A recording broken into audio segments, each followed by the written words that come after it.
Hey guys, it's Matt LaRosier here with Firearms Policy Coalition, bringing you another weekly update, just to make sure you have all the latest information on everything affecting your right to keep and bear arms.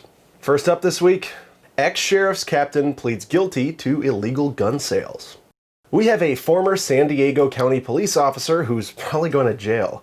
On Wednesday, Marco Garmo pled guilty to selling guns without a license, for which he may receive a sentence of no more than 5 years in the federal pen. The guns that Garmo was selling were off-roster, which means that they weren't on the approved list of safe guns that the state of California uses to prevent people from buying the guns they actually want to buy.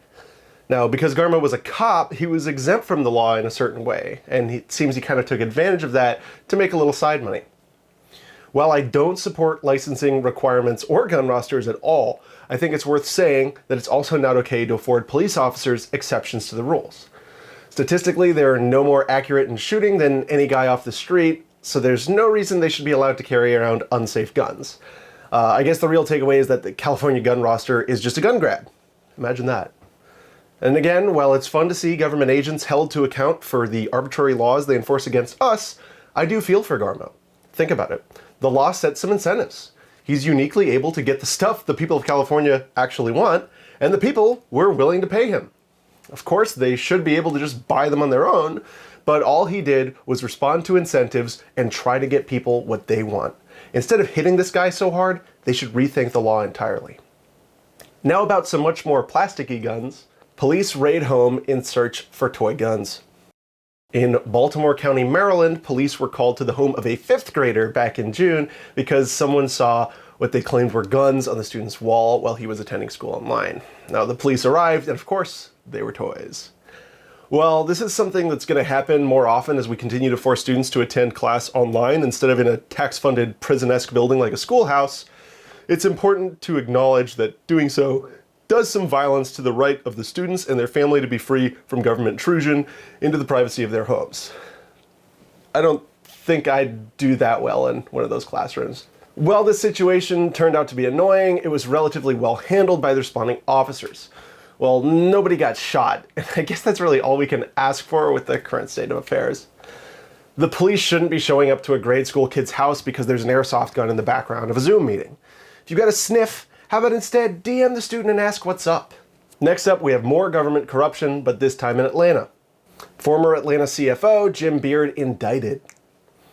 Jim Beard was the CFO under the city's last mayor, Kasim Reed. Reed was notoriously anti-gun, declaring municipal buildings as gun-free zones in defiance of a state order repealing gun carry restrictions for most publicly accessible facilities. Now, according to the Atlanta Journal-Constitution, Beard is being charged with wire fraud, making false statements, obstructing federal tax laws, and theft from the government, which makes sense since Beard was indicted for using city funds to purchase 2 machine guns. I guess he didn't get Reed's no guns policy memo. Now, that said, I do think anybody should be able to buy any guns they want, including machine guns. However, you shouldn't be able to use our money, public money, to do it.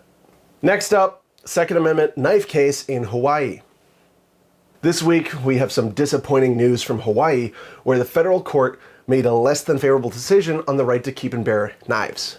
In that case, Teeter v. Connors, the court said that knives are covered under the Second Amendment.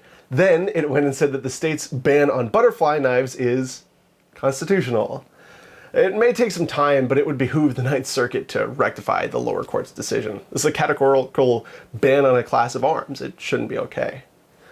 Now, over in the Garden State, because when do we ever not talk about New Jersey MAGCAP Challenge. On Monday, the Association of New Jersey Rifle and Pistol Clubs filed its petition to have the Federal Third Circuit Court of Appeals rehear its challenge to New Jersey's magazine capacity limit. In its filing, the group explained that the same court had declared that the magazines in question, ones that carry 15 or more rounds, were typically possessed for lawful purposes like self-defense, and so they're protected and can't be banned. Well, because the court acknowledged the lawful ownership aspect of the claim before upholding the New Jersey law, their decision is in conflict with Supreme Court precedents. Of course, with COVID slowing things down, it may take a while for the petition to be heard, but we'll certainly be keeping an eye out for movement on this case. Last but not least, we have yet another lesson learned on red flag laws coming from Virginia. Red flag return shows cracks. Earlier this month, a county court seized a man's guns after his father and his son accused him of drawing down on the son. Now, I wasn't there, but neither of the two people involved in the red flag petition testified in the hearing, and according to the man whose property was seized, he's had bad blood with the son after he confronted the son for allegedly having drugs delivered to his house. It turns out that there wasn't much, if any, real evidence that the man was a risk to himself or others. Nonetheless, the court sent the police to seize the man's guns. The accusers didn't renew his position to keep the red flag order in place, but with such little evidence, should it have ever happened to begin with? Again, we weren't there, but we do know a few things.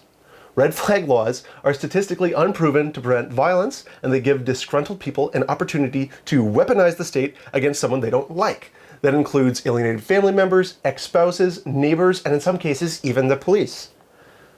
Red flag laws aren't ethical, red flag laws aren't helpful, red flag laws aren't constitutional. What they are is a menace to society and a tool for government oppression. Well, that's all I've got for you this week. Thanks for tuning in. If you'd like to know more, check out fpcnews.org, where you can find this week's edition and information on all of our legal and legislative efforts. If you think this content would be important to anyone you know, help us spread the word and tag them down in the comments. I've been seeing you guys do this, and it's awesome. Keep it up.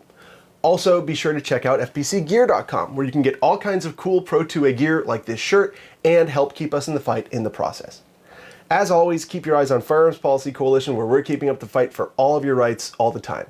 I've been Matt LaRosiere, and I'll see you real soon.